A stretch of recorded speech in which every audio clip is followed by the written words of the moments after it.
This is Crosstalk on Enterprise Television, where conversations come alive and every voice counts. Kingsley Bass is my name. Today on Crosstalk, we turn attention to one of the most talked about legislative moves in recent weeks, and that's the mandatory voting bill introduced on the floor of the National Assembly sometime last week. Now, this proposed bill, if passed, would make it compulsory for all Nigerians, eligible citizens in Nigeria, to vote in elections, potentially transforming the way democracy functions in our dear nation, Nigeria.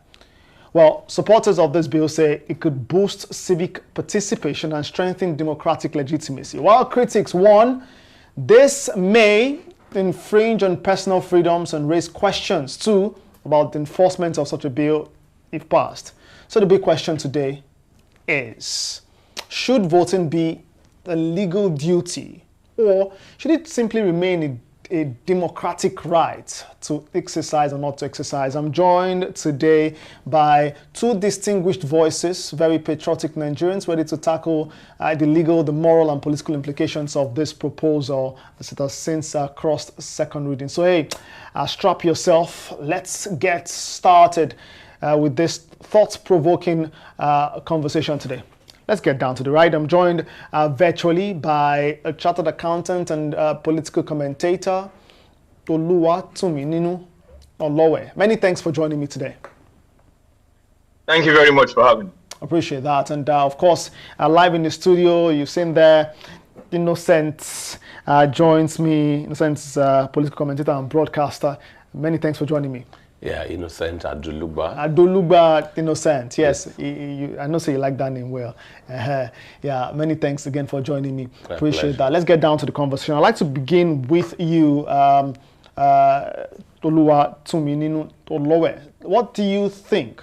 Should this bill be made compulsory, or rather, should voting be made compulsory in Nigeria, or we simply leave things as it stands now? If I so wish, I just play football on the date of the election, block streets with my contemporaries, or continue to, say that votes don't count, and so I don't think I should go to vote, or I should be forced now, since I've crossed 18 and I have so much beards, I should be made to compulsorily go to vote on election day, because the bill now proposed on the floor of the National Assembly has consequences if one chooses not to vote. What's your take on this, Oluwatomi? First and foremost, Nigeria, if the law is passed, will not be the first country that will make voting compulsory. Australia, for example, everybody has to participate in election matters once you are old enough to register to vote. But one has to give a background to Nigeria. Election matters, or voting on election, civic. It's part of the civic duty of the citizen of a country. Yeah. Just like also paying tax. Now, for voting so far in Nigeria, it's a civic duty that the government has not legislated on or criminalized if you fail to participate. On the other hand, tax also a civic duty for anybody making income in the country. It's criminalized. So if you fail to pay your tax or you evade tax, you can, if arrested by the government, prosecuted and jailed if found guilty. But because a whole lot of our systems are not working, so it makes a whole lot of things to be out of place. Of course, over time, we've had this narration that votes don't count. So a whole lot of people just don't bother. You hear that they've decided who will win, so it doesn't matter whether I vote or not. But the reality is that votes count. Because out of the 500 people in a polling unit, if 200 turns up and they vote, the votes of those 200 will be used to represent the remainder of the people. So if you're having a 20-30% turnout for election, it is not 30% that will decide or will have decided who will be at the end of affairs. And the remaining 70%, if they are complaining, it doesn't really make any sense because they were given the opportunity to vote. It is them that refuse to come and vote. Now, if the legislators feel that making it compulsory is their own way of getting people involved in the policy, for me, I don't have anything against it. Yeah, people are saying, is it infringing on people's rights? No. As far as I'm concerned, it's not infringing on your rights.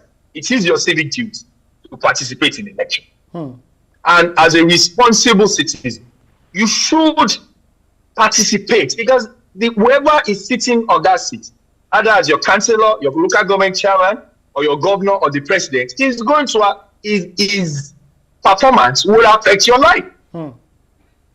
So it is something that we ourselves should see as something compulsory.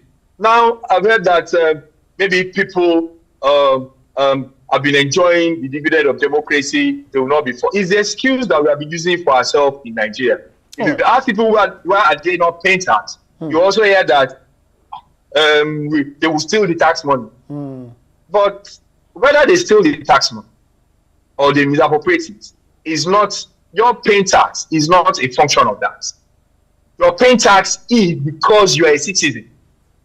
Now, what we not realize is that because we don't pay tax, a whole lot of us do not feel, we don't see ourselves as stakeholders. All of us are waiting for the federal allocation that is majorly coming from sales of crude oil. All right. The crude oil does not belong to anybody per se. All right. So there is no, if you are in a club and you are paying your dues, you will not sit down and allow whoever you have put there as the president of that club to misappropriate your money because you have contributed, so you have a stake. Yeah, so Toluwatimi, you are saying that first, if the lawmakers think this would help improve voter turnout on election day, you are fine with this. And two, it will. Yes. It will. All right, great. And two, you feel like it is because it has not been mandatory. That's why citizens don't feel like they have a stake in the process. Let me turn to Innocent. How do you feel about? How do you respond to this? Well, to me, Tuminino has made a very good point, and he came from perspectives. There are social conditions leading to this. He referenced tax, so he's a chartered accountant. Yes, but I have some opinions that may be discordant. I would like the leadership of the National Assembly to give us the example of voting. As we speak today, where you are from, you have a senator representing that constituency. Yes. When issues are debated on the floor of the National Assembly, it's difficult for you to know where that senator voted. Either for or against, is my point. There is this mundane ayes or nays. Yes. To demonstrate a voting leadership, the Senate should digitize voting. Because they are making it mandatory for individuals to be personally present to vote. We don't vote virtual yet. Yes. So if, Natasha Akpoti-Uduaghan, blah, blah, blah, those for her suspension, you will see where your senator voted. You will see who voted against, and then see those who abstained. It is that abstain point we will now ask as the masses. There is a law mandating all of us to vote. Why did some people abstain? Because we cannot ascertain for sure that in that voice vote, everybody took part. No, I don't know if you can. Yeah. So I will come from that top. It's a top-down thing. Yeah. So if the leadership, Nigeria's biggest lawmaking body, the bicameral legislature of House of Reps, Federal House of Reps, and Senate, deem this big deal, they should start from that point. That's one. Yeah, okay. Then two, there is a difference between civic duty and fundamental human rights. Okay. So I will give a deviation where up until 2024, the last election we had in Edo State that brought in His Excellency Governor Monday Okpebolo, Nigeria is still primitive at elections. How so? So we discourage and disillusion voters to the point that at voting points, at voting polling units, there are gunshots, ballot boxes are stolen, I've watched videos of where somebody was on a rooftop and I don't know what was doing there. They were just, and with the police presence, people came, shot, took the, so if you are my father, my brother, my family, and we've seen all of this, both on TV, people testify, some are on, you know, the government will tell you because it's not on one national media, therefore it's fake news, you know, as if you orchestrated what transpired. So if we see that, you will add that to a lot of things that are going wrong and tell yourself you cannot volunteer yourself out for at that risk. So it's one thing to mandate that this happen. Then it's another thing to make, if we want to, you know, we can draw parallels with certain countries doing this, possibly on the Western Hemisphere. Are their voting arena, okay, the same as ours? In fact, let me say this to you. During the last 2023 gubernatorial election, my ward is at Ivienagbo, Ojodu, Ikeja, Lagos. I, alongside some pregnant women, mothers carrying children, were chased. If you cannot run, you fall down. You get injured, that's your headache. Because after the extended elections from the presidential and the senatorial ones, the body language was unprecedentedly. Labour Party gained a lot of grounds. You know, so before you vote, they will read the name on your what's it called? On the voter's card. On the voter's card. Yes. If it doesn't smack of the ethnic group of their preference, and I'm telling you, it was in the open. I'm talking of maybe 10, 11. They were not hiding. The boy who managed to video it, they chased him. Haven't been deprived of voting. I was waiting, like, praying for the boy to escape, but waiting in case they catch him, letting me see what becomes. You know. So, in all of this, voting is, non-voting is criminalized. Is this what you are pushing people to? So you're not in support of this bill? No, I don't support the bill. It's not a national priority.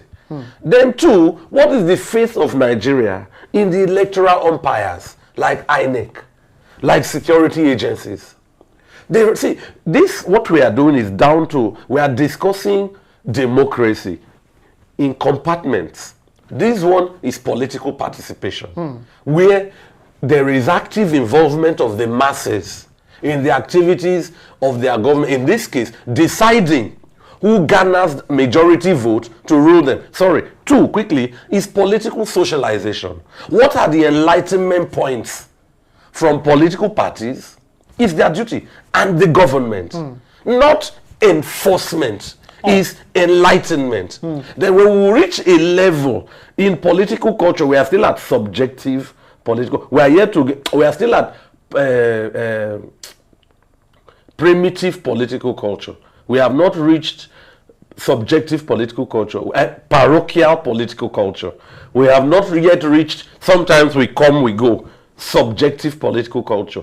In few or one instances, participant political culture, where you don't, even I had a colleague in 2016 when Donald Trump went for the first tenure, a Yoruba lady who was holidaying in Nigeria. She had told everybody that on so dates, by so time, she will vote for Trump. Trump didn't campaign to her. And the alarm rang that day. She said, and she just put up her laptop. You see, when the system in Nigeria, in Lekki there, and just voted, you know, there was no enforcement chasing her. So if we put it right, nobody, it's not, you won't be chased. Oh well, let me hear your response. I mean, you have the right of reply to Innocent's point of view. Yeah, you see, we can decide to be doing the same thing all over again and be expecting a different result. Like I said earlier, we have failed to engage our system. And it's because it favors our elites. And you see, I'm mentioning tax because tax is a very important factor in citizens' participation in their society. I'll give you an example. In the, I think it was the 60s or thereabouts, Chicago, that was Al Capone. I mean, a lot of people have watched movies Al Capone, but Al Capone is a rich character, and he was a mafia. But it was so good that they could not attach any criminal activity to him. They knew he was a criminal, but there was no evidence tying it to his criminal activity. So they looked at it. How are we going to get this man?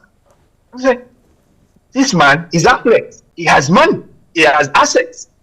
So why don't we ask him for his source of income and for the taxes he's paying?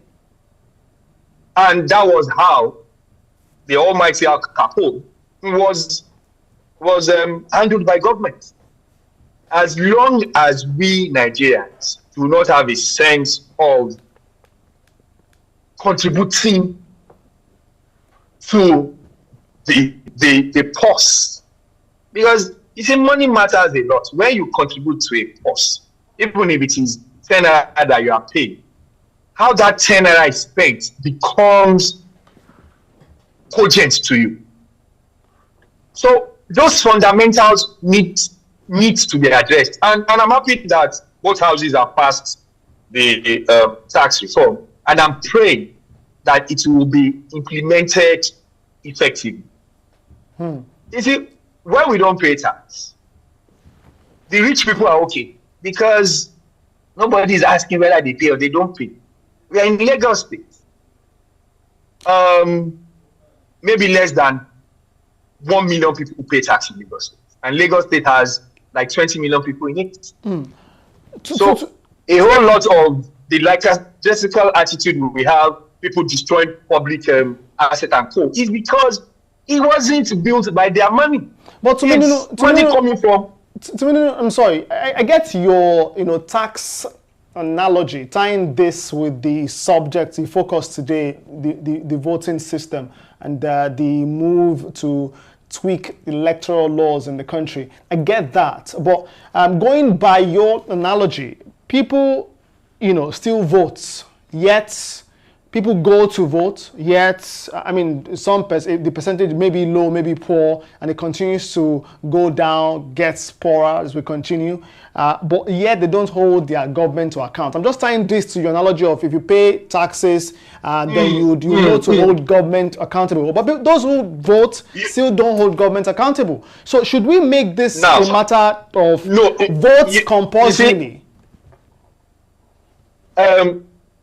If you don't get some fundamentals right, there's nothing you do that would work.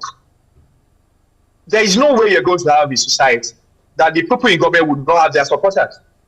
And most times, the 25% that goes out to vote are the supporters of the candidates on the ballots. So whichever candidate can pull the larger supporter to come and vote is in government.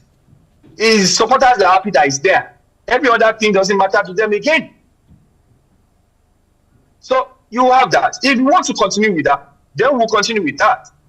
Because until Nigerians have a fundamental change about their attitude to their society, we're not going to go anywhere. So you think, just before I turn to Innocent, right, because of time, right, and we need to begin to wrap here, just before I turn to Innocent, one question for you. You think that the current percentage, the voter turnout right now, is as a result of the system we run? Do you think if we make it compulsory, people will still want to vote?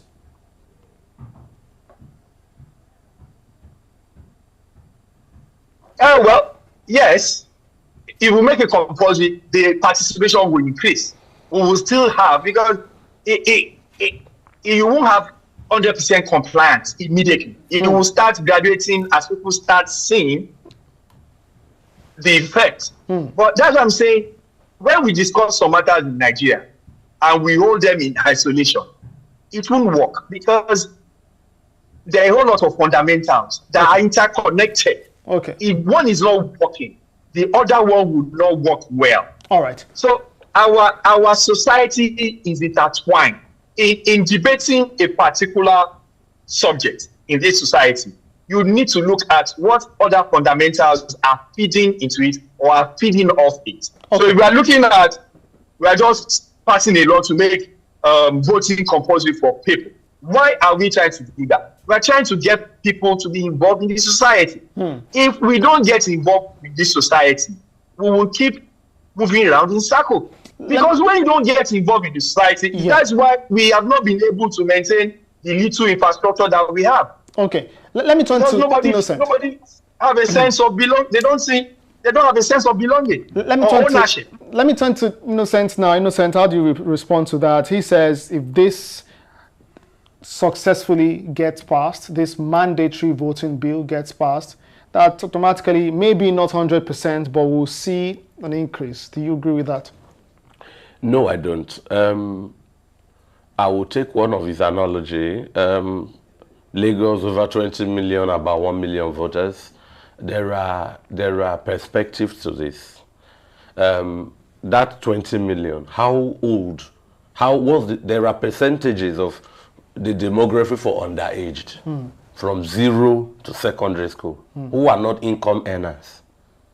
You understand? So I won't count that number among tax payable people. There are the aged, pensioners. That's one. Two, there are lots of informal sector in Lagos. So somebody hawking bread in the morning and selling akara in the evening. Where is the tax avenue? So somehow the documented percentage of taxpayers in Lagos are from formal and possibly sector. Real sector. Because, I mean, as you are now, you may have someone who does your laundry weekend. You pay the person. Where does that person go to pay tax, you know? But that's by the side. 10% to the church.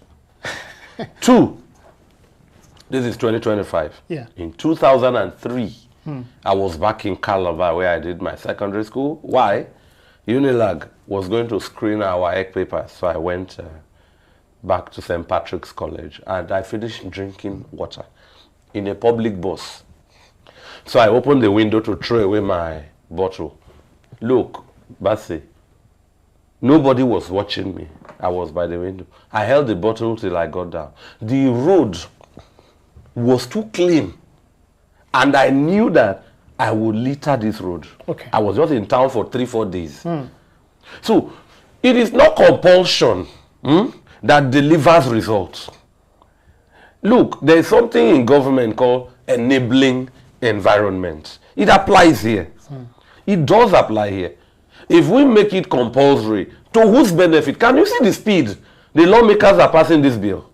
Is this how quick bills are passed to evacuate people from IDP camps? Nigerians who are in a country of no war, some have been in that place for nearly 2 decades.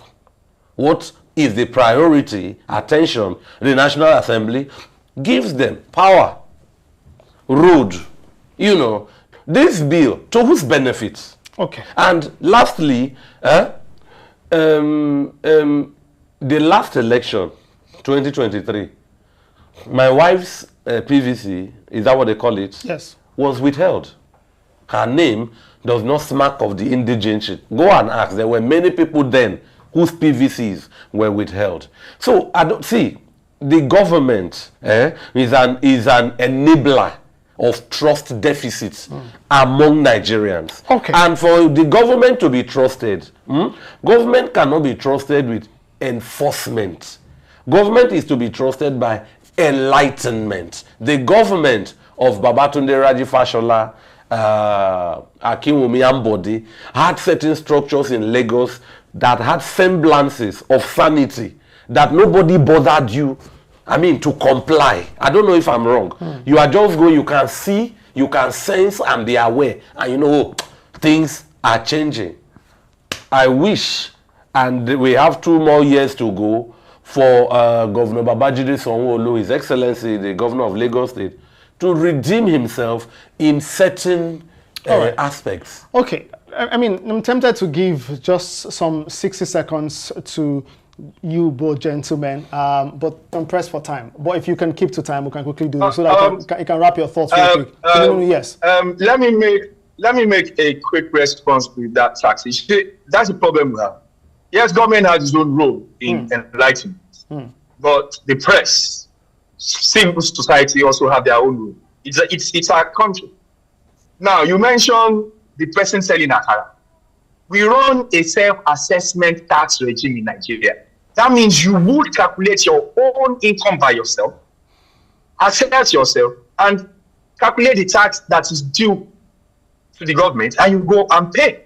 Over time, government will come back and assess if you have been telling the truth. Government does not assess people to tax in Nigeria. We as individuals are supposed to, whether you are working in a blue chip or you are selling rice or you are riding Okada. It is the civic duty, and that we need to understand those fundamentals. But we keep making excuses. And that is why we also have professionals. All right. You can't write a contract. You will have to go and meet a lawyer. So if you do not understand how to do your tax, you will see the professionals that are trained in that part to do it for you. All right. But not using it as an excuse that she sells akara. There are also incentives. So if you sell akara, whether you will pay tax or not will determine what you've made, the income, your income level. If you can't determine that by yourself, your tax consultant can do that for you. Okay. There are a whole lot of fundamentals that we don't understand in this country. Okay. That we just, and it plays into how the society operates. All right. Oluwatumi Ninu Olowe is a chartered accountant and political commentator. I'd like to thank you for your time, but just before we wrap, your 60 seconds. Yes, I hope I stay within it. One, I want to thank Tumi Ninu. I've learned certain things on tax from him today, and I must say that that scores the government or the agencies low on enlightenment. I wonder how many people know about this self-assessment tax-wise. But I'm sorry to say that the bill for compulsory voting and tax are like apples and oranges. They don't compare. Elections are quadrennial, once in 4 years, unless there are off-cycle elections. And then two, people go to register for voter cards. The institutions are not the same. Three, I'm against it being imposed as in being criminalized for non-voting. And fourthly, within the democratic institutions of Nigeria, even when people protest election results on the street, walking freely, there are security agencies where we have report of killing. Oh, don't protest, you know. So all of this force is my dissent to this bill.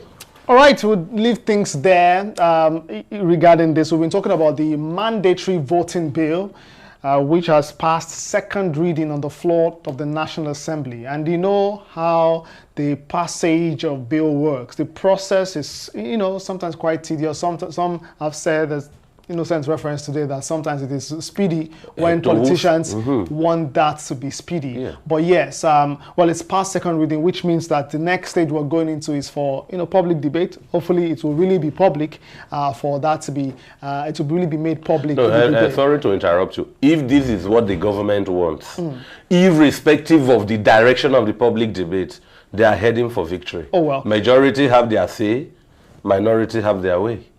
Is that how that works? Yes. In this instance, the National Assembly are the minority. Oh, they are an electoral college. Oh, well, in this particular context. Yes. Okay, then we'll just leave things there. I'd like you to stop by the comment section. Let me know what you think.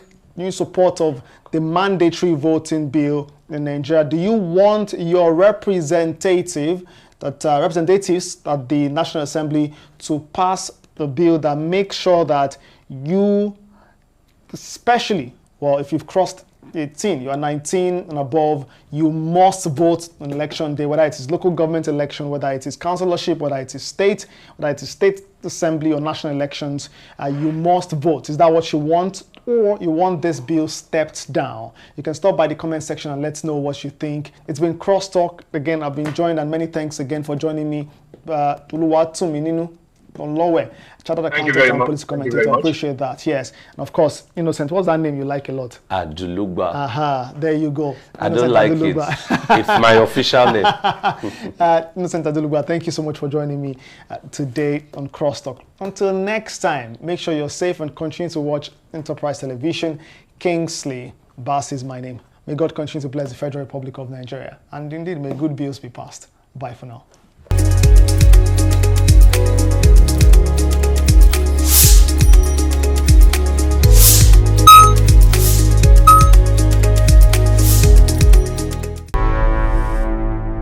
Enterprise TV, a tradition of truth.